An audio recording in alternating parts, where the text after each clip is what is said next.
جو ہماری مسنگ یعنی کہ اب بلوچستان آزاد ہونا چاہیے، یا مریم نے یہ کہہ دیا کہ یہاں مسنگ پرسن یہ بیٹھی ہوئی ہے لڑکی، اس کا دینا چاہیے، یا باقی وہ پورا جو ہماری ایک بیانیہ ہے جس کو نواز شریف کا بیانیہ کہتے ہیں، جو اسٹیبلشمنٹ کے خلاف جاتا ہے، وہ استعمال کیا، تو یہ خاص طور پر مریم کو ملنے لاہور ان کے جاتی عمرہ میں گئے. اس بیانیے کی بدولت ہی ہے یہ سب کچھ سارا اب دیکھیں نا، وہ کہنے ہیں یہ تو اب کہہ رہے ہیں یہ بات، ہم تو بہت پہلے کہتے تھے، اور اب یہ چھوڑیں جلد سے جلسیاں ولسیاں، دما دم مست کلندر نکلے میدان میں. اچھا وہ بات وہاں لے جانا چاہ رہے ہیں جہاں ابھی شاید مسلم لیگ والوں کی بھی کوئی خواہش نہیں ہے، لیکن یہ ساری چیزیں اگر اکٹھی ہو گئیں اور اس طرح کی چیزیں کھچڑی پکڑنے لگی اور یہ ہنڈیا جو ہے اس چولہے پر چڑھ کے جو چٹکنے لگی، تو اس کا نتیجہ اچھا نہیں نکلے گا.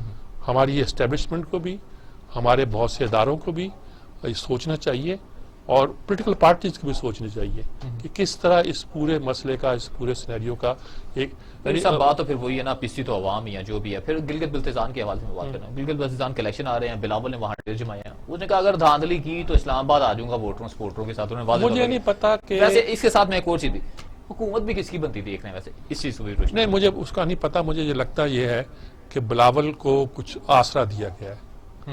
ان کے اثرات پہلے بھی تھے، جب صوبہ بنایا گیا تو پہلے الیکشن انہوں نے جیتے تھے، دوسرے مسلم لیگ نے جیتے تھے، بالکل، کیونکہ اس لیے ہوتا ہے کہ وہاں جس کی حکومت وفاق میں ہوتی ہے وہی الیکشن وہاں جیتتا ہے، یہ بھی ہوتا ہے. لیکن اب لگتا ہے کہ بلاول کو جو بہت سے لالچ دیے گئے ہوں گے، میں سے ایک لالچ یہ بھی ہے کہ گلگت بلتستان کا صوبہ تمہاری جولی میں ڈالا جا سکتا ہے، یا تمہاری وہاں اہمیت ہو سکتی، طاقت ہو سکتی ہے. یہ میں کوئی انفارمیشن کی بنیاد پہ نہیں کر رہا، یہ آپ اپنے پوائنٹ آف ویو گیس لگا کے میں کہہ رہا ہوں. اگر یہ بات ہے اور بلاول اس کے ساتھ چل رہے ہیں تو بڑی ذہانت کا ثبوت دے رہے ہیں، اور سچ مچ اگر ان کے پاس گلگت بلتستان آ جاتا ہے تو پھر سندھ کے بعد ان کی ایک حکومت، ایک آسمانوں پر، ایک زمینوں پر، ایک چھت پہ، ایک نیچے، تو وہ بڑی ایک طاقتور چیز بن جائے گی. اور اگر کوئی احتیاط کر رہا ہے بلاول تو شاید اسی وجہ سے کر رہا ہے. لیکن اوورآل یہ صورتحال جو ہے یہ ہماری اسٹیبلشمنٹ کو بہت زیادہ سوٹ نہیں کرے گی، اور انہیں اس سلسلے میں دوسرے لوگوں کا بھی حصہ جو ہے وہ دینا چاہیے. صحیح ہے. چودھری پرویز الہی صاحب ہیں جی، اتحادی ہیں، اسپیکر بھی ہیں پنجاب اسمبلی کے، انہوں نے وہ گندم کی قیمت پر بڑا اعتراض کیا، انہوں نے کہا 1600 نہیں. دیکھو انہوں نے جو بات کی ہے وہ بات اصولی طور پر اس لحاظ سے کی گئی کہ وہ ہماری زرعی معیشت کو، وہ ہمارے دیہاتوں کو ریپرزینٹ کرتے ہیں. یعنی کہ جو کاف لیگ ہے وہ ہمارے دیہاتوں کی جماعت ہے، اور کسان یہ چاہتا ہے کہ اسے اپنی فصل کی اچھی قیمت وصول، اجرت پوری ہو. تو اس وقت جو صورتحال ہے سب کو نظر آتا ہے کہ اگر حکومت کا مسئلہ یہ ہے کہ اگر وہ 1600 بھی سے بھی زیادہ قیمت مقرر کرتی ہے تو گندم پرماننٹلی بہت مہنگی ہو جاتی ہے، اور اگر وہ اس سے کم قیمت مقرر کرتی ہے تو لوگ جو ہے نا وہ کاشت نہیں کرتے. انہوں نے جبر سے بڑی یہ قیمت مقرر کی ہے، اور اس توقع کے ساتھ کہ اگلے سال جب آئے گا تو فصل وافر ہوگی اور ہمارے لوگوں کی جو قوت یعنی فروخت ہوگی اس کو کچھ دھچکا نہیں پہنچے گا. لیکن جو وہ بیان کر رہے ہیں وہ بھی دیکھیے 300 350 400 قیمت ہوا کرتی تھی، پھر 600 کی یوسف رضا گیلانی نے، بالکل ایسی بات، اور یہی بڑھتے رہے کہ کسان کو فائدہ پہنچے. کسان کو ہی فائدہ پہنچے لیکن عام آدمی کو تو فائدہ پہنچائیے نا. آپ نے گندم کی قیمت اتنی کر دی ہے کہ ایک آدمی پانی کے ساتھ روٹی نہیں کھا سکتا، پانی کے ساتھ روٹی نہیں کھا سکتا. تو ایسی صورت میں میرا خیال میں آپ کو یاد ہو پچھلے دنوں خبریں گردش کر رہی تھی کہ کوئٹہ میں 30 روپے کی روٹی، ہاں وہ 30 روپے کی روٹی بڑی روٹی ہوتی ہے نا، وہ جو بڑی روٹی ہوتی ہے، یعنی ہم اس کو پڑا پکڑنا کرتے ہیں، وہ روٹی ابھی شاید 20 کی 25 کی ملتی ہے، اس کو کہتے ہیں کہ 30 کی کرو. یہ ساری صورتحال ہے. لیکن جس چیز پر غور کرنا چاہیے، دیکھنا چاہیے، وہ یہ کہ گندم کی قیمت میں پہلے کہتا تھا بڑھانی پڑے گی. آپ کو گنے کی بڑھانی پڑی ہے، آپ کو گندم کی بڑھانی پڑے گی، آپ کے ہاں اوورآل مہنگائی جو ہے نا وہ زیادہ آ جائے گی. اور اس کے بعد جب آپ کی بجلی بھی مہنگی ہوگی، آپ کی گیس بھی مہنگی ہوگی.